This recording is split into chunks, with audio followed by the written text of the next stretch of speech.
اتعرف عليها أكتر وقرب منها أكتر وحبها أكتر. ديفيد شاب سياسي ناجح ولامع وطموح، وطموحه ملهوش حدود. حب يرشح نفسه في انتخابات الكونجرس، لكن المنافس بتاعه لعب معاه لعبة قذرة جدا تسببت في سقوطه بالانتخابات.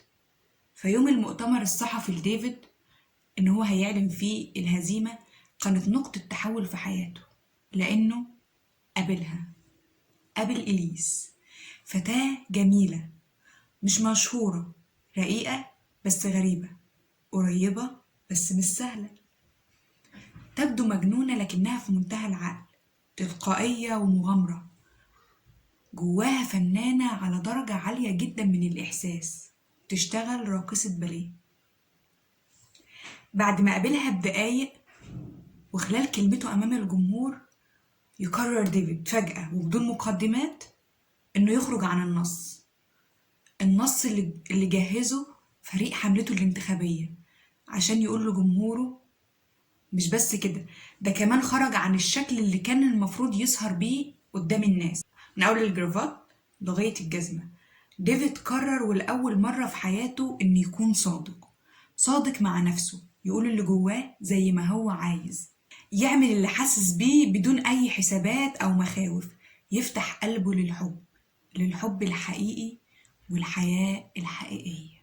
بعدها بشهر ديفيد قابل إليس صدفة تاني، اتعرف عليها أكتر وقرب منها أكتر وحبها أكتر وخد رقم تليفونها. وده كان تاني أكبر خروج عن النص، المرة دي كان خروج عن النص اللي السما كانت حاطاه، كما يزعم الفيلم يعني إن السما كانت حاطة نص لحياته هو حاول إن هو يخرج عنه، والمرة دي كانت لازم السما تتدخل عشان ترجعه للخط المرسوم. وده اللي حصل بالفعل عن طريق إن السما أرسلت فريق مكتب التسوية عشان يصلحوا اللي هو عمله، وحصلت مواجهة غير متوقعة ما بينهم علشان يعرفوه بنفسهم وقدراتهم الغير محدودة، وطلبوا منه بكل صرامة ووضوح إنه يبعد عن إليس ويرجع لمساره المرسوم اللي هي كانت مش جزء منه، واللي ما كانش المفترض فيه إنه يقابلها أصلا ولا يحبها، وإلا هيضطروا للتدخل العنيف قد يصل لمسح عقله بالكامل. مش فاهم ولا عارف ليه هما مش عاوزينه يقابلها تاني ولا حتى يحبها ويكمل معاها حياته، وفي نفس الوقت في حاجة جواه بتنادي عليها وبتروح لها. فقرر وبكل شجاعة وإصرار وتحدي إنه يصدق إحساسه ويمشي ورا قلبه ويدور على كل مكان هي ممكن تكون فيه، ورغم إنه ما كانش معاه أي تفاصيل عنها أو أي وسيلة تواصل معاها. بعد ما فريق مكتب التسوية أخد منه تليفونها، إلا إنه كان عنده أمل إنه هيلاقيها. ديفيد لقى إليس بعد 3 سنين من البحث والانتظار والصبر والأمل، فجن جنون مكتب فريق التسوية وعملوا كل حاجة عشان يفرقوا بين ديفيد وإليس. لكن إصرار ديفيد وتحدياته وثباته وتصديقه لإحساسه وعدم خوفه كان أقوى منهم بمراحل، فاضطروا لرفع القضية لأعلى محترف في المكتب، تومسون ده كان رادع قاسي القلب، عنده استعداد إنه يأذي بدم بارد، ووسائله في الأذى كانت كتيرة جدا، واستخدم أقواها وأكثرها ردعا وهي الإحساس بالذنب. تومسون قابل ديفيد وقال له ليه مكتب التسوية عايز يفرق ما بينهم، لأن الخطة المرسومة والنص المكتوب بيقول إن ديفيد المفروض يزيد نهمه للشهرة وبحثه عن حب الظهور واحتياجه للتصفيق والاطراء لغاية ما ده يوصله إنه يكون رئيس أمريكا، في حين إن وجود إليس جنبه بيسكن جواه ضجيج البحث عن الشهرة وبيكبح رغبته في حب الظهور، وبيشبع احتياجه للشوفان والتصفيق والاطراء، لأنه هيلاقي كل ده فيها وفي عينيها وفي قربها وفي حبها ليه، وده كفيل بإنه يخليه شبعان ومبسوط وراضي وقنوع. ديفيد من غيرها هيحكم أمريكا ويغير العالم، لكن معاها مش هيحكم ولا هيغير غير نفسه، وده ما كانش في الخطة. تومسون أذى إليس لدرجة قد تحرمها إن هي تمارس الباليه تاني طول حياتها، وده ممكن يحطم كل أحلامها وطموحاتها ومستقبلها وحياتها، وعلق وقف الأذى ده على بعد ديفيد عنها. ديفيد وصلته رسالتها وقرر يبعد عشان يحميها من وجوده معاها وتوابعه. إنه فضل محتفظ بالأمل وما تخلاش عنه، وكان متابع عنها كل أخبارها من بعيد ومستني الوقت المناسب. وهنا ظهر ليه أحد أفراد مكتب التسوية الطيبين اللي قرر يساعده عشان يوصل لإليس قبل جوازها من شخص معين. وديفيد هنا يقرر ياخد المخاطرة ويستخدم كل طاقته وكل مجهوده وكل قدرته على الإصرار والتحدي والمثابرة وعدم الاستسلام. فتح كل الأبواب المغلقة واخترق كل طرق المستحيل وما وقفش عند أي خوف أو حتى تهديد، وكان مستعد يدافع عنها بأي تمن، حتى لو كان الجنون أو إنه يفقد الذاكرة، أو حتى عشان نشوف إليس في الدقايق الأخيرة من قبل جوازها مليانة تردد وحيرة وتايهة. وديفيد يظهر فجأة ويشرح لها أسباب سبب اختفائه وبعده. هو كلام غريب هي مش قادرة تستوعبه، خطة ومكتب تسوية وناس بتحارب، في حين إنها كانت غضبانة منه جدا وشايفاه ندل ووغد ومش قادرة تسامحه على حتى اختفائه المتكرر بدون تفسير. كل ما تحبه تتعلق بيه يمشي، حتى إن هو سابها وهي مريضة في المستشفى. يكون قدامها اختيار أصعب، يا إما تكمل في حياتها يا إما تكمل في حياتها المرسومة الواضحة اللي عارفة أولها من آخرها، حياتها التقليدية اللي هتبدأ بعد لحظات من زواج وفرصة عمل ناجحة واستقرار مضمون، أو إنها تخاطر هي كمان وتخرج عن النص وتتمرد على الخطة المرسومة وتصدق ديفيد وتثق فيه بدون شروط، حتى لو كان بحسابات عقل فده بيخرف. إليس وبدون تردد ولا تفكير قررت تخاطر، واختارت ديفيد اللي قرر يقابل مدير مكتب التسوية بنفسه علشان نوصل للمشهد الأخير. كل مكان وبكل طريقة تومسون ورجالته بيطاردوا ديفيد وإليس اللي وصلوا لمقر الإدارة وصعدوا لأعلى نقطة في المبنى، وتمت محاصرتهم هناك عشان يعملوا لهم عملية مسح لعقولهم ويعدوهم تاني للطريق اللي كان مرسوم لهم في البداية.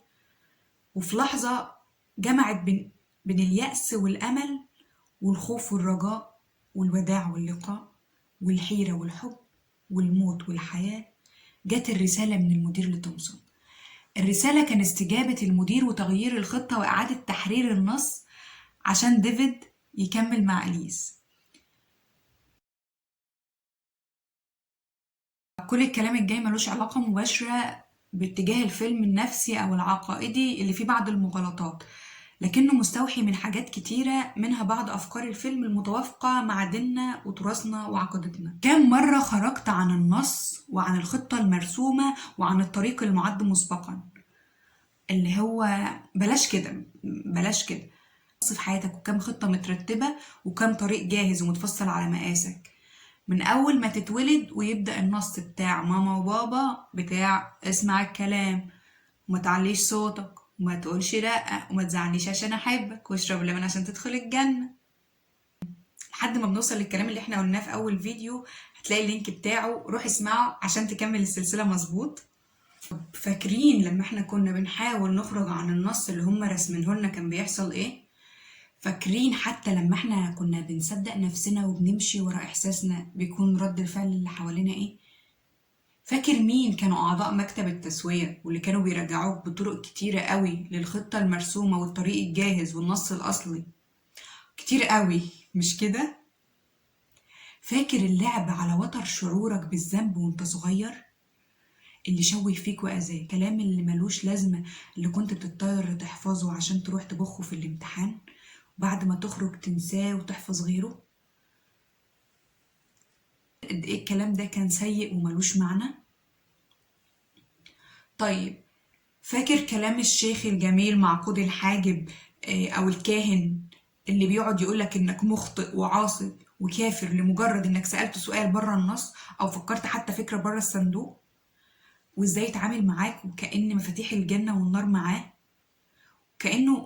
وكأنه وصية على الدين أو على ربنا جل علاه؟ عرفت هما مين أعضاء مكتب التسوية اللي كانوا حواليك طول حياتك وفي كل مرحلة؟ عرفتوا كانوا عاوزين منك ايه طول السنين دي؟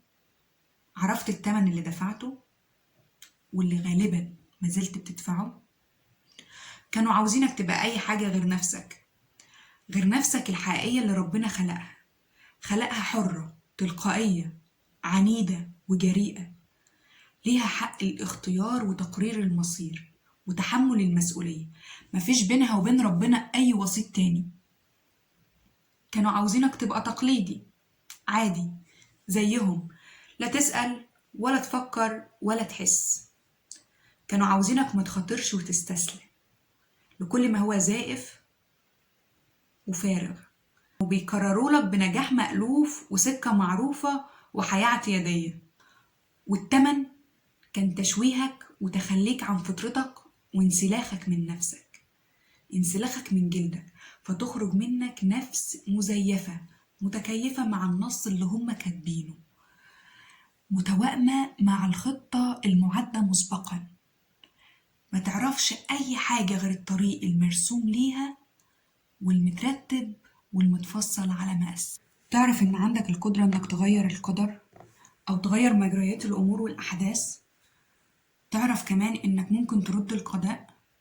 تصور إنك أنت اللي بتحدد موقف ربنا منك، مش الفيلم هو اللي بيقول كده ولا حتى أنا بقول كده من نفسي، لأ، ده ربنا والرسول صلى الله عليه وسلم بيقول لا يرد القضاء إلا الدعاء. ربنا ادالك مفتاح تغير بيه أحداث ومجريات حياتك بإذنه، ده برضه هيكون من القضاء اللي هو سبحانه وتعالى مقدره بعلمه وقدرته. ربنا عز وجل في الحديث القدسي إذا تقرب العبد إلي شبر تقربت إليه ذراعا، وإذا تقرب إلي ذراعا قطعت منه باغا، وإذا أتاني يمشي أتيته هرولة. يبقى أنت اللي بتحدد موقف ربنا منك، والبداية دايما من عندك. ولما ربنا يقول ونحن أقرب إليه من حبل الوريد، يبقى مفيش بينك وبين ربنا أي حاجز أو وسيط أو حتى وصي. يعني وباختصار شديد حضرتك ملكش أي حجة، معاك كل الأدوات المناسبة عشان ترسم خطة حياتك بنفسك وتغير الخطة دي بناء على رؤيتك واحتياجك في كل مرحلة منها. معاك الإرادة الحرة اللي بتحدد لك الطريق اللي هتمشي فيه، ولو ما عجبكش امشي في غيره. وعندك القدرة على الاختيار وإعادة الاختيار وإعادة الاختيار مرة واتنين وتلاتة، وليك الحق في اتخاذ أي قرار تشوف في حياتك وقت ما تحبه، من أول هتفطر إيه النهاردة لغاية الإيمان والكفر. ربنا ادالك مفاتيح في إيدك وسلمك عقد ملكية نفسك لفترة محدودة بعمرك، ووهبك حرية وإرادة واختيار وقوة ومسؤولية. هو أنا مش بقول الكلام ده علشان أقولك خد نية أو أوعظك، لأ، عشان نقول حاجة تانية. مفيش أي حد يقدر يرسم لك طريق حياتك، ولا أي حد من حقه يحط رجلك على طريق أنت مش مقتنع بيه، ولا أي حد ليه إرادة عليك، ولا حد يفرض رأيه عليك وتجاربه الخاصة. مش من حق أي حد يحدد لك اختياراتك ولا ياخد قراراتك بالنيابة عنك، ولا يخليك تشوف بعينيه ولا تسمع بودانه، ولا تبقى مشروع الاستثمار الرابح، أو حتى تحقق حلم حياة حد هو معرفش يحققه. انت كائن مستقل بذاتك، حر مختار ومسؤول. ديفيد كانت كل الأبواب قدامه متقفلة، وكان مطارد وكان معرض للخطر في كل خطوة بيخطيها، وكان الأسهل ليه إنه يكمل مشوار نجاحه وصعوده المضمون. وفريق مكتب التسوية كان عنده كل القوة وكل الصلاحيات طوال الوقت، لكن ديفيد كان عنده حاجة أهم وأقوى، كان عنده أمل. ودايما إحنا بنكون محتاجين الأمل، محتاجين إن إحنا نصدق إحساسنا وإن إحنا نكون مستعدين للمخاطرة، علشان الأمل في حد ذاته بيكون مخاطرة، لأنك بتسيب اللي تعرفه وبتروح للي ما تعرفوش، أو إنك بتشيل رجلك من على أرض ثابتة وتطير في السماء قبل ما تلاقي أرض جديدة تقف عليها. مخاطرة إنك تقتحم المجهول وتقبل الفشل والضعف، وفي وقت من الأوقات تكون لوحدك. مخاطرة إنك تستخدم كل مجهودك وطاقتك وقدرتك وتجيب آخر ما عندك من صبر وإصرار وعزيمة ومثابرة عشان بس توصل. مخاطرة إنك تشوف مخاوفك وتقبلها وتتجاوزها كمان، ما تقفش عندها ولا تسمح لها تعطلك. يبقى عندك أمل، ساعتها بس هتلف مقبض أي باب في الدنيا تجاه أملك ده، فالباب يتفتح على مشهد مفاجئ ومختلف، عالم جميل ومبهج وفرحة حقيقية شديدة ووصول مبدع وعبقري. ساعتها مش هتبقى أي حد تاني غير نفسك. هو في الحقيقة مفيش أي كلام يتقال عن الحب أكتر من اللي اتقال، سواء كان في أغاني أو في مسلسلات، ومش هنخترع كلام جديد، لكن في مشهد واحد بس في الفيلم لخص كل الكلام والمعاني اللي ممكن حتى تتقال أو توصف الحب.